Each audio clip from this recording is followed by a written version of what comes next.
everybody, welcome to the Dreamer's Edge podcast. We got a special episode really quickly, Cabin in the Woods. Indeed. We want to talk about it and include some spoilers in it, because it's a movie that's worth discussing, but it's a sort of movie that, if I tell you anything about it, I just ruined the experience. Yeah, exactly.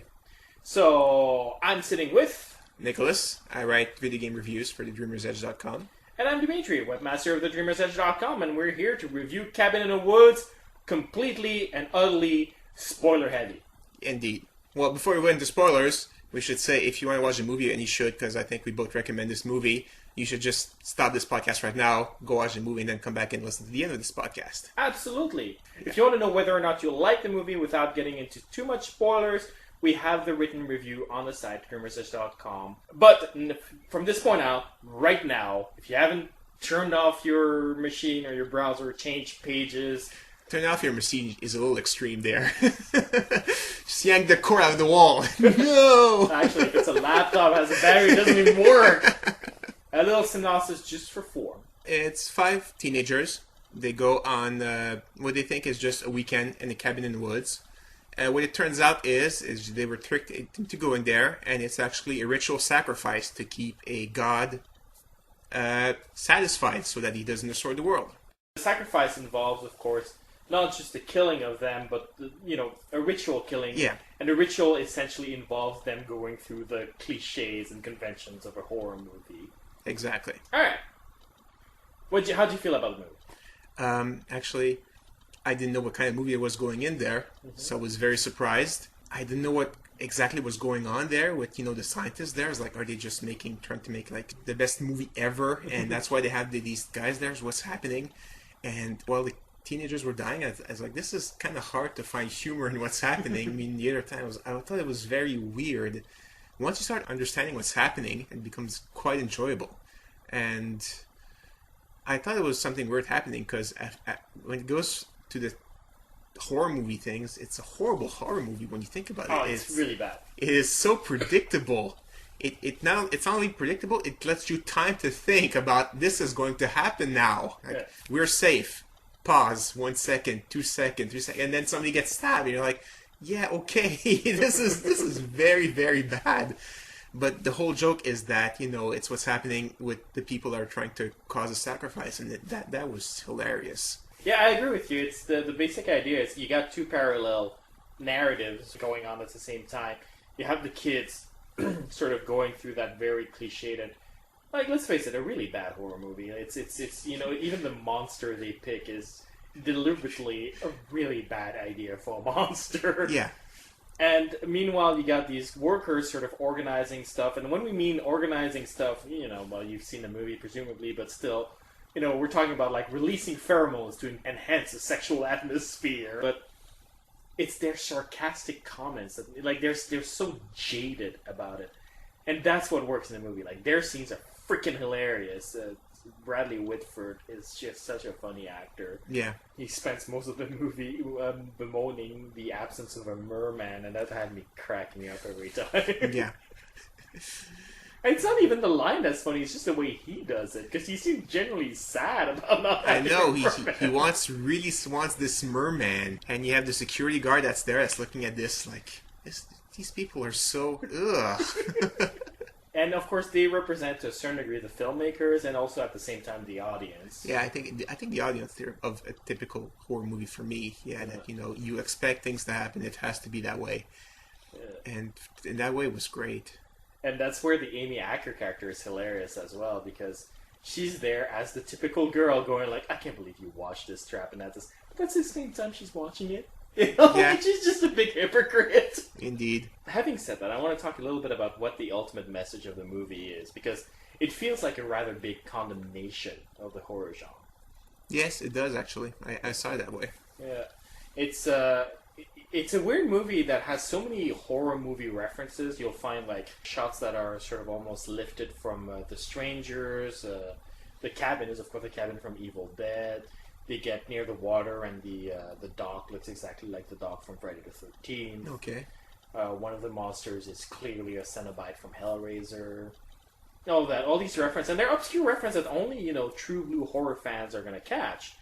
But at the same time, at the end of the movie, they're essentially saying, Well, if you like horror movies, and then you're a failure as a human being, and might as well die already. That's pretty much what they say at the end. I don't know. I just saw it more as a if you don't give the viewers what they want, the cliche things of this person has to die and then this, and you need the jock and then you need the smart guy. If you don't have that, then your movie's going to be crap and people are not going to like it.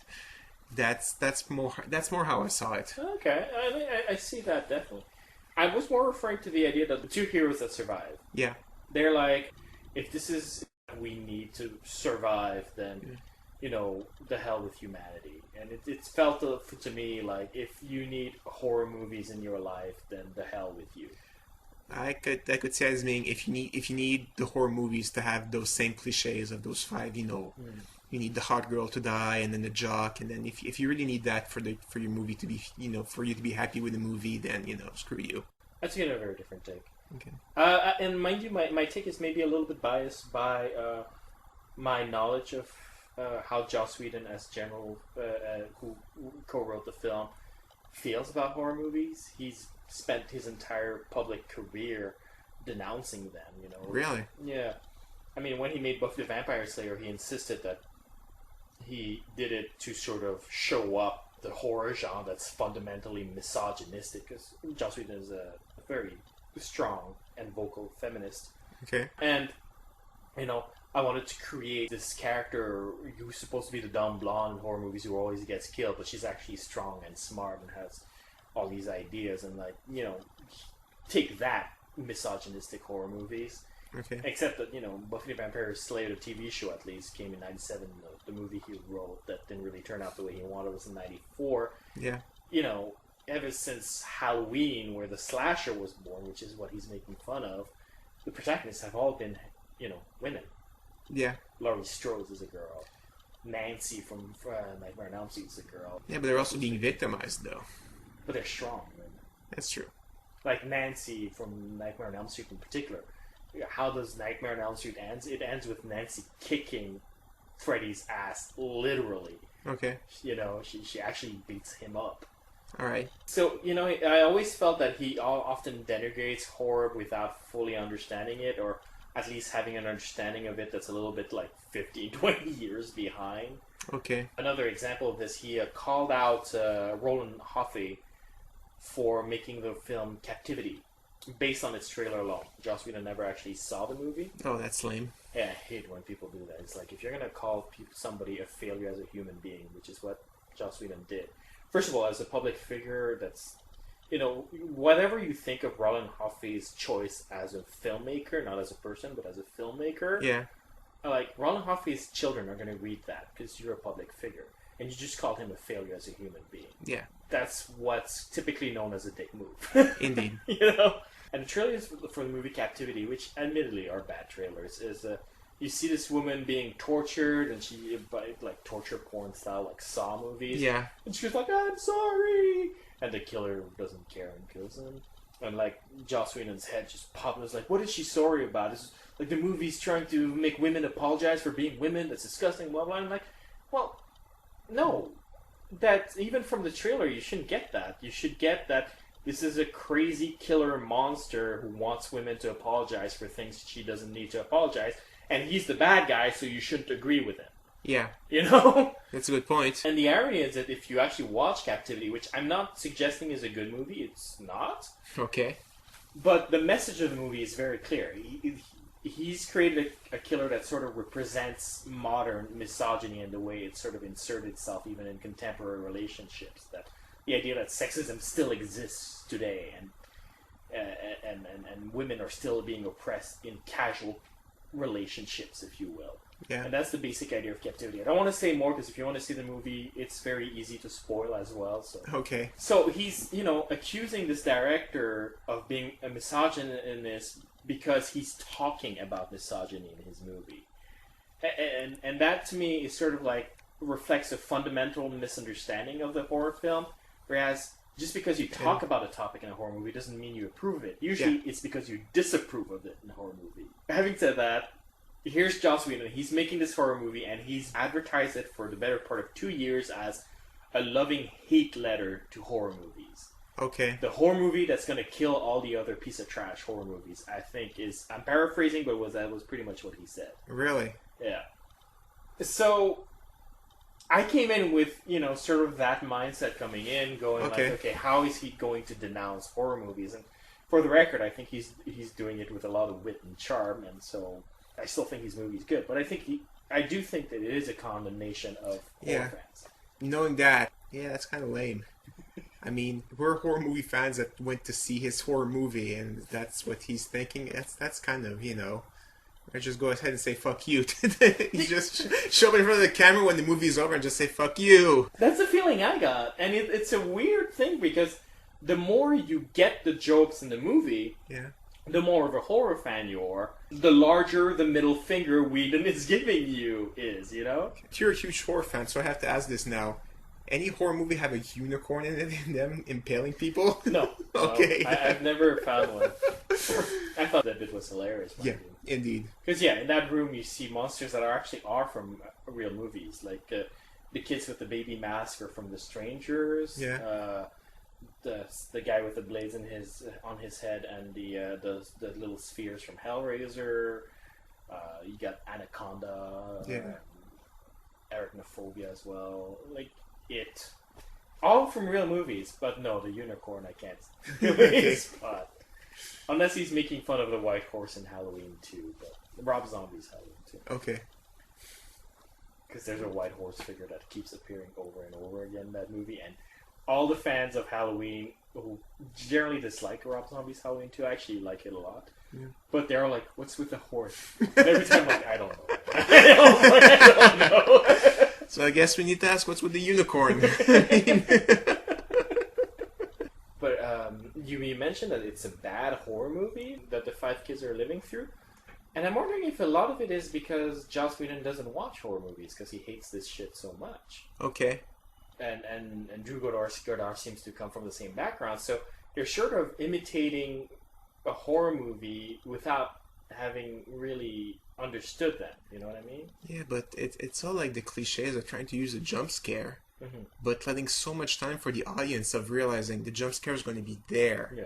And that's not just bad horror movie thing. It's I guess it's bad filmmaking, really. If you're trying to scare people, have the jump scare happen when you're not expecting it. Yeah. There's one character who gets a blade into his throat while he's driving, and it really is a case of like, he's dead now. Yeah. As soon as he says his line, that pretty much says you're dead.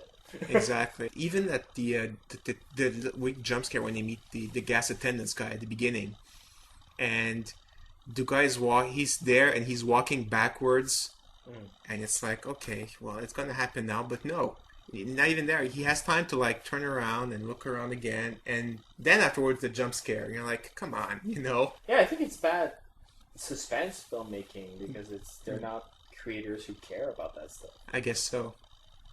Or care for that stuff, I should say. Yeah. Granted, I mean, Frank Kranz's pothead character is freaking hilarious. Indeed. And he has some of the best lines. I think my favorite still remains where he goes like, I'm drawing a line in the sand here. Do not read the Latin. Although, another thing too, they try and make it so that they changed the teenagers, that they didn't used to be that way, but they kind of changed them to make them fit the mold. And it would have been nice to have seen them act before, to see like, oh yeah, they changed. They really did, and not just go in the tongues of the drunken pothead that says, yeah, she changed and he's changing too. And it's like, you really? It's like, did they really? Yeah, that's true. I mean, we get a hint of it at the beginning where, they're not that bad. They do get progressively worse as the movie progresses. But. I guess, but the guy shows up at the beginning with a football. I mean, it's like, okay, so he's not the sports guy. The first thing he does is like heads up and he throws a football. Yeah. And it's like, okay, well, how did he change exactly? And I would have done the same thing as the two guys at the end there. Not kill each other and let the world Yeah, totally. I'm that vindictive. Like, you want me to die for the whole world? It's like, you didn't even ask me first, you're just killing me? Like, screw you. Screw the world. I wouldn't have killed, I wouldn't have killed the other person or myself either, but from a different mindset. It's, all I have to go on is these crazy people's word on it, so I'll take my chances. That's true. I didn't even think of that. All right, the big question though that often comes up because a lot of people are loving the crap out of this movie, Yeah. and one of the comments that keeps coming back is like, you thought Scream really was an effective satire of the horror movie. Like, no, this blows Scream out of the water. And I actually am of the opposite mind because I don't agree with the thesis. Like, I don't agree that horror fans are depraved human beings because I think the thesis is wrong. Yeah. When you see the two white-collar controllers there, the puppeteers as we call them, Yeah. they're always rooting for the monster. Yeah. And if they're meant to represent us as an audience, well, that's wrong.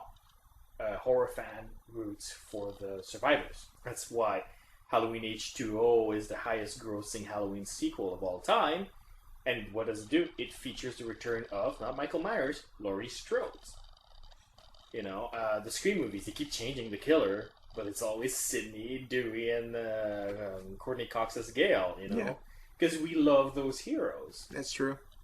So I think they get it wrong, and that's where their entire thesis goes wrong, because they go like, if you want to punish the young and all of that, and it's like, no, I want the young to survive. I want the young to survive Impossible Oz. That's why I watch this stuff. Yeah, that's true. So I think they're wrong, and therefore, for me, it's a less effective satire, because for me, the entire satire is built on a profound misunderstanding of the genre. Indeed, and he managed to make us feel completely the opposite, though, because at one point when they let all the monsters loose and they all kill everybody in the lab, you're rooting for the monsters at this point, and you're like, you're not supposed to be doing that in a horror movie. It's supposed to be the opposite. You're supposed to feel bad for them, and it's like you're like, come on, kill those bastards. And it's like, no, that's not exactly how it's supposed to work. It's true. I didn't look at that, but it's true. So yeah, for me, less effective than Scream. I think Scream is a more thoughtful reflection of what the horror genre is. Yeah. And mostly helped by the fact that it's actually directed by somebody who was a master of horror back in the day. Okay. How do you feel about it? Like, do you think it's more effective than Scream as a satire or less? No. I see the satire in Scream. I don't see the satire in this. This I see just a funny, interesting new idea happening. I really don't see the satire. Now that you explained it to me, I understand the big giant finger to the to the horror fans. But I don't see the satire at all in it, really. So I don't get where people are coming from when they say that. No? Well, you have the top side story with the 5 kids happening with all these cliches happening, and every time you've got the 2 guys in the control room pointing out the cliches. Yeah. Sort of the same way that the kids in Scream point out the cliches. Yeah, but it's happening to the kids in Scream, so they're not making it happen. It's like, oh look, I'm going to make this cliche happen. Clack, clack, clack. That's not satire. That's just you're pointing out how you're making your bad movie. I don't see that as satire. Oh, that's an interesting thought, and that's an interesting distinction. It's true. The big difference with Scream is that the characters living it are the ones pointing it out, which makes it even more absurd. Yeah. It is one of my favorite bits in the first Scream where Sidney goes like, oh, I hate slasher movies. It's always full of bimbos who run upstairs instead of going out the door when a killer attacks them. It's like exactly a minute later, the same thing happens to her and she runs upstairs. Yeah. Like that scene you like in Scream. If she had been saying that line while running upstairs from the killer, that would have just lost all meaning to, Yeah. Oh, I'm in a horror movie, I should run upstairs even though I shouldn't. It's like, no, that doesn't work. It wouldn't have been as funny at all, and it would have been you would have been looking at that like kind of stupid. So it's basically what's happening there, We'll add pheromones because they need to have sex. And you're like, well, you're making it happen. You have these characters, and they're being pushed and prodded and sent pheromones and stupid gas. Yeah. So that they behave like the archetypes. And I think there's a comment there about how, horror movies don't have the strongest character. Well, I should say slasher movies don't have the strongest characters because they're sort of forced into the demands of the plot. Okay. And there are some pretty heavy-handed moments, such as when Sigourney Weaver comes up and she calls herself the director, and I'm like, oh, really? Okay. Yeah. Yeah, and then there is this oddity of, like, the virgin must survive and they must kill the pothead in the first and all that, and then all hell breaks loose, and Emily... And, a good 20, 30, 40 people get killed in the process. Yeah. And I'm like, surely one of them must have smoked pot at one point. Yeah. And it's not even the pot, it's like the fool. Fool. So not one of them, cracks a joke once in a while. They were all betting on, how they were going to die, and all having a jolly, come on. They're a bunch of fools, seriously. So, I don't know. It just seemed weak, but okay, fine. You need that specific fool, you know. And I was thinking maybe they haven't been killed in a ritual way, but they were fine with just shooting the guy, you know. So I don't know. They're shooting the guy, or the guy being hitting the electronic wall when he jumps with his motorcycle. Yeah. So the ritual is having them go to the cabin. Yeah. So any one of them could have been, you know. Yeah. They all went to the cabin. They just went under it instead of to the cabin. Yeah. They're part of the ritual. That part doesn't entirely make sense to me. Yeah. It feels a little bit like they might have been hesitant about how to end the movie. Like where nothing happens because the ritual is completed despite themselves. Yeah. Like they survive but the other people get killed or whatever. Or the thing where the big hand comes out at the end and they didn't know which one to go with. So they might have... Like, I wouldn't be surprised if in the DVD you get the alternate ending where both things happen. Yeah. I'm sure there's a lines like, you know, hundreds of people are dying here. And one of them must be stupid. I mean, the intern was a big joke the whole time. Yeah. He was the fool. Come on. Yeah. But he's also the virgin, I'm sure. But I keep sort of criticizing the satire, but let's face it, it's a funny movie. I recommend it just based on that. Yeah. It's well crafted, it's engaging, it's really funny. You know? Yes. And I mean, like, even though I don't agree with its thesis, I'm not so small-minded that I can't appreciate a movie just because it makes a statement that I don't agree with. Yeah, exactly. You don't agree with the statement, but it's a funny, good movie, so it's fine. He's allowed to state his opinion. You're allowed to disagree with it. Yeah, exactly. It's very funny, and like some bits are so goddamn funny. The bit, like, as you brought up the going to the cabin, and it reminded me of the man they meet on their way to the cabin. Yeah. And like the bit with the speakerphone is so funny. Indeed. And the bit with where they made fun of Japanese horror movies. Yes. Oh, that was hilarious. They beat the monster. It turns into, you're going to be a happy frog now. Oh. That made me laugh so much, but after the fact, I was trying to figure out what they were referencing. Like, is there any Japanese movies or that have that tendency to end in such an absurd way? I don't know. The ghost is like cliche classic, but I don't know. Maybe because to us their beliefs are kind of ridiculous, so he tried to extend the ridiculous to like even more to like, now the ghost is a gentle frog, that's completely stupid. Not saying that their beliefs are ridiculous. I mean, to them, our beliefs in ghosts are probably completely stupid too. Yeah, I'm sure they'd be thinking, it was like, why are you afraid of somebody in a white sheet? You know? Zombies, gee, just walk away. Come on. But anyway, I guess we ran out of stuff to say about Cabin in the Woods. Could be a short review. That's fine. Well, yeah, that's it for us. I hope you enjoyed this little discussion. And if you want to share with us what you thought about Cabin in the Woods, you can mail us at mail@thedreamersedge.com or write to us at thedreamersedge.com. Just leave your comments and we answer our email so we can spark up a discussion. Indeed. Talk to you later.